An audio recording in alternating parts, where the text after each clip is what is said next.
আমার বিয়ের কথা ভেবে যারা রাতের ঘুম নষ্ট করছেন, এই ভিডিওটা তাদেরই জন্য। হ্যাঁ, এবারের জামা ষষ্ঠীটাও আমি আমার বাপির শ্বশুর বাড়িতেই কাটালাম। হ্যাঁ বন্ধুরা, জামা ষষ্ঠীর দিন বেরিয়ে পড়েছিলাম মামার বাড়ির উদ্দেশ্যে, বাপিমার হাত ধরে, সেই ছোট্টবেলাকার মতো।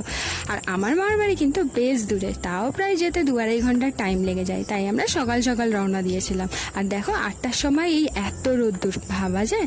আমার তো সেই জামাইগুলোর কথা ভেবে কষ্ট হচ্ছে যারা এত গরম মাথায় নিয়ে শ্বশুর বাড়ি যাচ্ছে, যেমন আমার বাপি। আর এই যে একজন পোজার, চল হাট।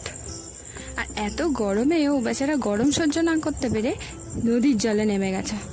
কবে যে বৃষ্টিটা আসবে আমি তো এটাই বুঝতে পারছি না। উফ, ফাইনালি আমরা মার বাড়ি পৌঁছে গেছি। আর আমার বাপি যেহেতু ভেজ খায়, তাই বাপির জন্য সব আলাদাই অ্যারেঞ্জমেন্ট হয়েছিল। আর এই দুটো ফার্নিচার আমি তোমাদের সাথে শেয়ার করছি, বিকজ এই দুটো ফার্নিচারের বয়স প্রায় 150 বছর হবে। সব মিলিয়ে দিনটা বেশ ভালোই গেল। আর আমাদের ফিরতে বেশ রাত হয়েছিল, আর গরমে ভীষণ টায়ার্ড ছিলাম। চলো দেখা হচ্ছে পরের